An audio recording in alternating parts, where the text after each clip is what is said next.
Seja bem-vindo ao podcast da Poracá, onde compartilhamos pontos de vista novos, inovadores e disruptivos e uma nova consciência sobre os animais. Se você está preparada para enxergar o seu animal sob uma nova perspectiva, você está no lugar certo.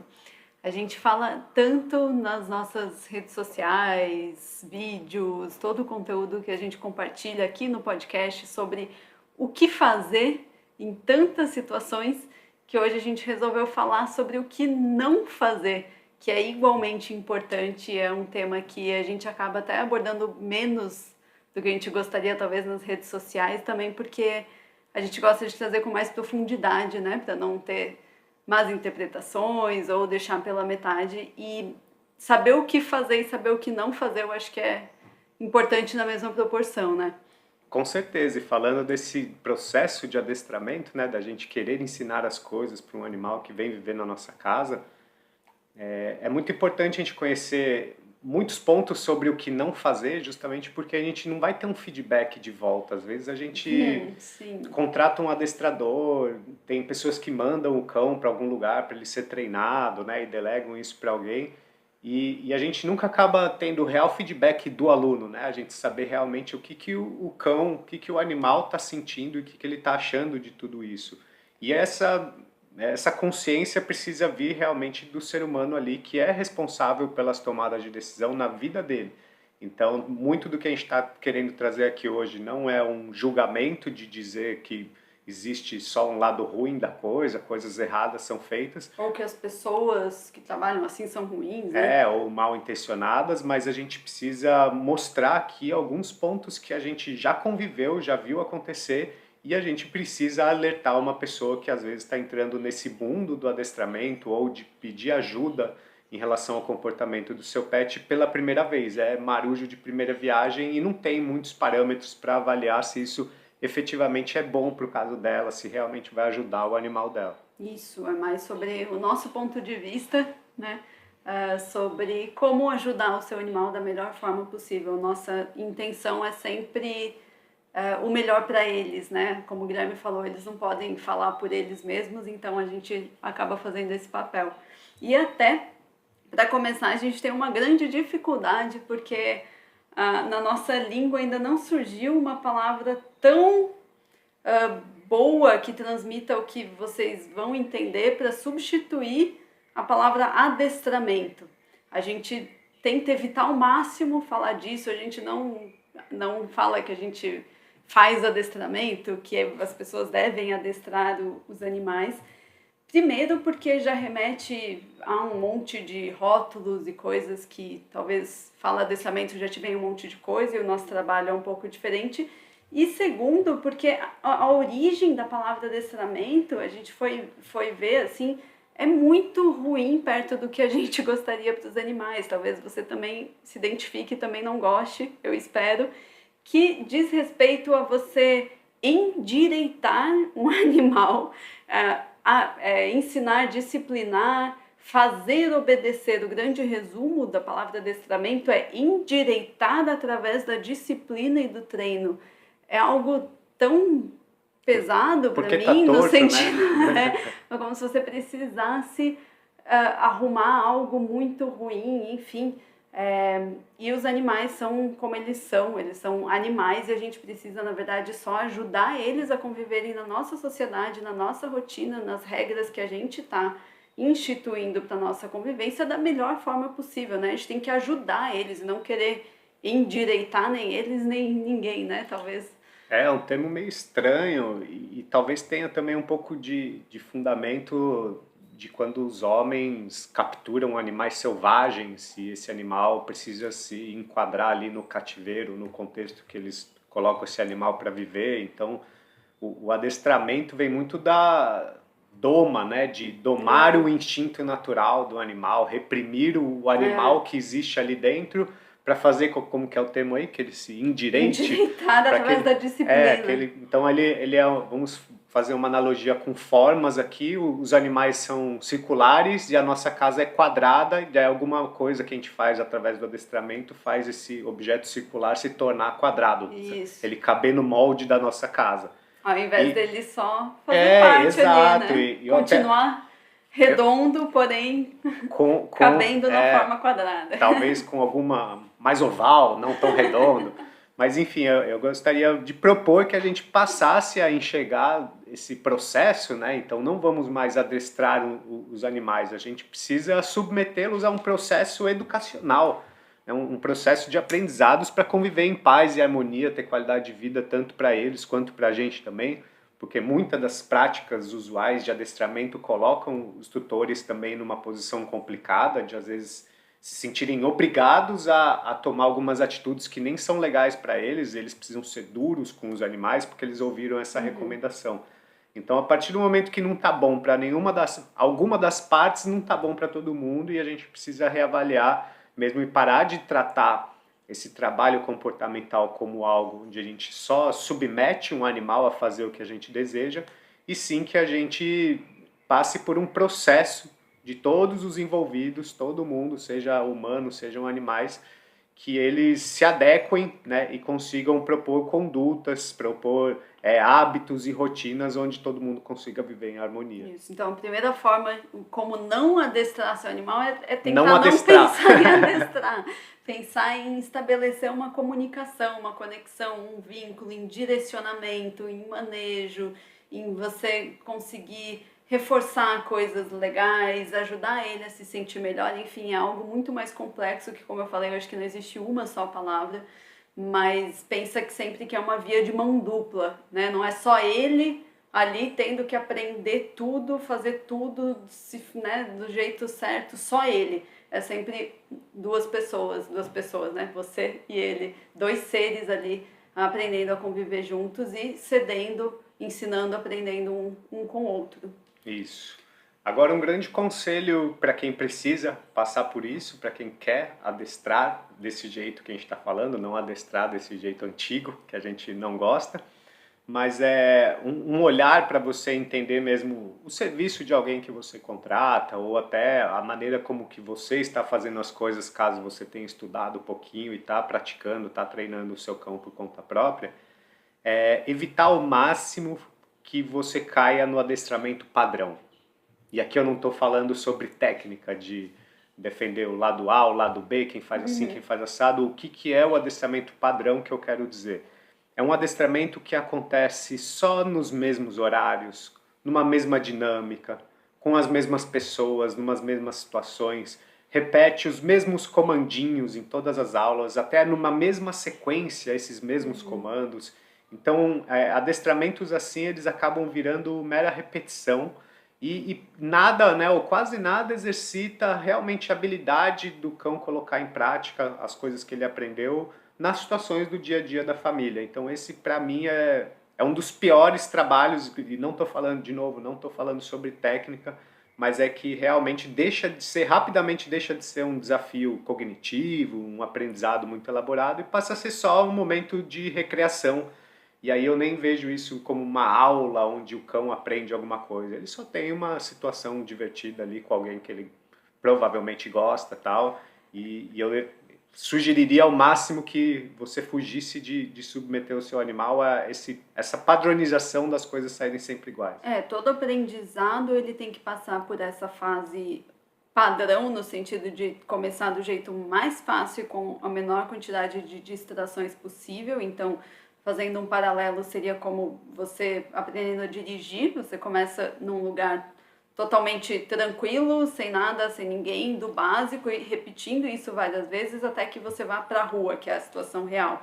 Só que muitas vezes quando a gente começa, como nosso cérebro humano, ele tende a estabelecer um hábito, uma rotina para poupar energia. Quando a gente estabelece determinado tipo de treino, a gente tende a ficar repetindo ele no mesmo contexto, na mesma situação, do mesmo jeito, pelo piloto automático. Então, eu sei que eu tenho que treinar tal coisa, então todo dia, 9 da manhã, eu vou lá pegar o potinho de petisco, vou até a sala, que é o melhor lugar que eu tenho na minha casa, e vou fazer isso, né? Então, é nesse sentido que a gente tem que fugir, porque essa situação da sala, depois que ele já aprendeu, não é mais a situação real. E aí ele precisa começar a ter situações reais e não mais só situações de treino. Então, depois que você aprendeu a dirigir, você vai para a situação real e começa a colocar em prática os aprendizados na situação real, né? Isso que os animais precisam também. Então, fugir dessa coisa quadradinha, mesmo horário, mesma dinâmica, mesmo comando, tudo certinho, é uma das formas que a gente recomenda de como se comunicar com o seu animal. Prevenir que aconteça essa padronização do treinamento dele. Bom, mas se isso também já por si só já não convence a gente a olhar e um pouco contra esse adestramento padrão, a gente vai trazer alguns outros pontos aqui que também podem, quem sabe, clarear a sua ideia de como esse trabalho precisa funcionar. Uma é daquele processo, às vezes, de mandar o cachorro para outra casa, mandar para a casa do treinador e ele passa, o cachorro fica lá um mês e volta para sua casa e existe a promessa da transformação. A partir disso, ele estará treinado e aí basta você replicar o que o cachorro aprendeu com o treinador e tal. E isso me dá um pouco de ciricutico, assim, por vários fatores, mas o primeiro deles, vale o alerta, é que a gente precisa entender que quem é bom educador, quem consegue fazer com que um indivíduo, seja um humano ou um animal, aprenda algo através de um exercício ou de algum treinamento, ele consegue fazer isso independente do local que ele esteja. Então, a sua casa, que é o ambiente mais confortável para o cão, como a Thaís acabou de bem dizer, é o melhor lugar para ele aprender. Não tem muito sentido ele ir para a casa do treinador, a não ser que o treinador queira fazer na casa dele coisas que você talvez não concordaria ou você não se sentiria bem se ele fizesse na sua frente. Então já vale um alerta para esse tipo de trabalho que a gente não recomenda, a não ser que você conheça muito bem o treinador. Seja uma particularidade da particularidade você precisar contar com esse tipo de serviço, de você mandar o seu cachorro para longe de casa para ele ser treinado e depois você querer mudanças dentro da sua casa. Tem uma coisa por trás disso, assim, até para explicar. Quando a gente pega um animal que tem determinados hábitos na convivência com você, na sua casa, e a gente tira ele desse contexto e leva ele para um contexto completamente diferente, é óbvio que ele não vai se comportar da mesma forma, assim como você não se comporta da mesma forma num restaurante, na casa da sua mãe, na casa do seu amigo X, na casa do seu amigo Y, na rua, enfim. Cada lugar a gente tem um comportamento diferente de acordo com o contexto e do quanto a gente está à vontade ou não. E aí passa também essa impressão de que a pessoa faz um milagre e de que é você que faz tudo errado, porque olha só como o Teobaldo tá bem ali nesse lugar X que ele foi com o profissional ali, ele tá maravilhoso obedecendo tudo, e na sua casa ele não obedece nada, né? Então ainda vem com esse peso de como se o erro fosse todo seu. Ou um grande mérito do treinador também. E aí eu queria deixar esse alerta aqui, que qualquer um dos lados da situação não é uma coisa boa a ser ouvida. É aquela frase de o cachorro só obedece o treinador. O cachorro só obedece quando o treinador está por perto. Então, para quem é treinador, isso não é algo bom, não é sobre isso o trabalho, é sinal de que você não está conseguindo fazer com que a família aplique o que você está ensinando. E para quem contrata o serviço de treinamento também, chegar a essa conclusão é sinal preocupante de que, poxa, não está adiantando muito para o seu objetivo, que é uma melhor convivência em família, o cachorro só está respondendo àquela pessoa que você contratou. Então, algo de errado está acontecendo. E infelizmente a gente não sabe ainda de lugares que realmente tenham um treinamento que leve em consideração essa questão emocional, essa questão de vínculo, de conexão, de comunicação, onde o animal pode ir sozinho, mesmo que você tem que vir uma vez por semana e tal. Mesmo assim, o animal acaba sendo submetido geralmente a situações um pouco desagradáveis. Então é mais um alerta, né? Não é um julgamento a respeito dos serviços em si, porque é lógico que existe serviço de todos os jeitos, em todas as situações, né? Mesmo quando a pessoa vai em casa. Mas às vezes as pessoas não sabem mesmo, a gente recebe muito essa dúvida. O que vocês acham de levar fulaninho para ser adestrado em tal lugar? A gente sempre se posiciona contra porque você não tá junto, não tá vendo, e é bem complicado, assim. Aí vai até de de encontro com o próximo ponto, né? Que seria justamente você não terceirizar esse processo. A gente entende que hoje, nesse mercado pet, existem diferentes profissionais que realmente possibilitam com que a gente tenha uma rede de apoio, né, para passeio, para banho, para cuidados médicos e inclusive a parte comportamental. Mas o mais importante para a gente é não haver a terceirização, igual acontece às vezes com as nossas vidas humanas, onde a gente precisa lidar com um desafio e se a gente tem lá o cara da net, usando a internet como um exemplo, tem o cara da net que resolve o problema, a gente passa a se apoiar cada vez sempre só nesse solucionador de problemas e não necessariamente aprende o que precisa ser colocado em prática e tal. E isso vai de encontro, além, não só falando de um tutor específico que contrate adestramento, isso vale para uma casa onde tenham muitos humanos e poucos animais, é o famoso muito cacique para pouco índio. Então tem, às vezes, uma família de 3, 4 humanos, ou que seja um casal e só com um pet, e os humanos eles não estão alinhados na prática.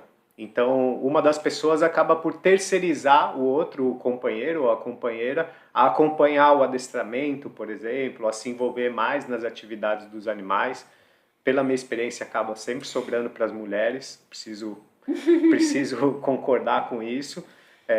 Mas quando cai nesse lado, a gente acaba não adotando a mesma conduta que precisa para o cão entender o que precisa ser feito. Fica cada um fazendo de um jeito, ora pode uma coisa, ora não pode, um pede uma coisa, o outro pede outra.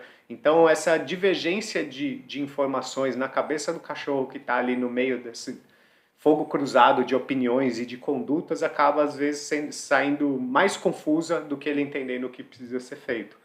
Então essa terceirização é algo que você tem que evitar, seja ela de delegar de olhos fechados para alguém treinar o seu próprio cão, ou você realmente não estar por dentro só porque alguém da sua família está conseguindo assumir essa frente por você e você não precisa se preocupar tanto.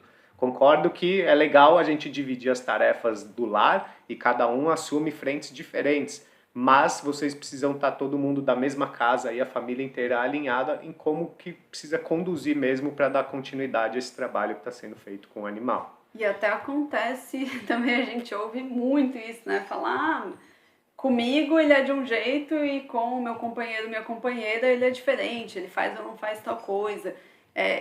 Se não for todo mundo se envolvendo, ele não vai agir igual com todo mundo. Então também, dependendo do que você está buscando de solução, de mudança da forma que ele age, tanto ele não vai agir igual com todo mundo, ele vai talvez mudar a forma de agir com uma ou outra pessoa, só quem está ali se dedicando, quanto na verdade até acaba piorando, né? Porque às vezes é uma pessoa, por exemplo, deixa ele subir no sofá e a outra não, e ele não poderia subir no sofá. Isso gera uma mensagem tão oposta que ele também não sabe o que fazer, aí ele nunca vai ter consistência, né? E aí acaba atrapalhando todo o processo de aprendizado, enfim. Então, não terceirizar também para membros da família é uma forma de melhorar muito. Tem que estar todo mundo alinhado o que pode, o que não pode, como agir, pelo menos de um jeito macro, né? Não precisa todo mundo entrar em detalhes dos treinos, mas como agir de maneira geral. Isso, e vale a gente trazer um último ponto que para mim amarra toda essa conversa, desde o como não adestrar, como não adianta às vezes você mandar seu cachorro para casa de alguém, para casa do treinador, para resolver problemas que acontecem dentro da sua casa. Como não tem como você terceirizar e você ter o resultado que você espera. Tudo isso vai de encontro por uma característica assim fundamental para a gente entender como funciona a cabeça de um animal, de que eles são hiperespecíficos, eles não generalizam as situações, eles aprendem por detalhes. Então, o treinamento, o adestramento, para ele ser muito bem feito, ele precisa ter muita situação replicada. A gente precisa pegar o mesmo conceito e replicar em diferentes situações para o cão realmente exercitar o que ele aprendeu. Fazendo uma analogia também com a educação humana, é igual quando a gente aprende tabuada de matemática. A gente aprende primeiro a fazer a conta com papel, um lápis, borracha, porque a gente errava, aprendia todo um mecanismo de fazer soma, subtração, depois a gente aprendeu a multiplicar e dividir, né? Chegou na hora da tabuada em si, para dali a um tempo, depois de praticar muito isso no ambiente escolar, em sala de aula, a gente conseguir, na fila do supermercado cheio, fazer uma conta rápida e saber se a gente tem dinheiro ou não em moedinha ali para pagar o pão.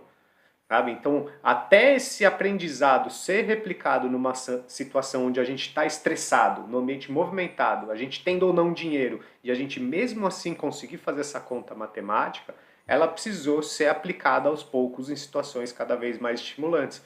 Isso falando da gente. Então, trazendo isso para a realidade do treinamento dos cães, vale aqui a gente falar sobre o treinamento, por exemplo, de cães-guia.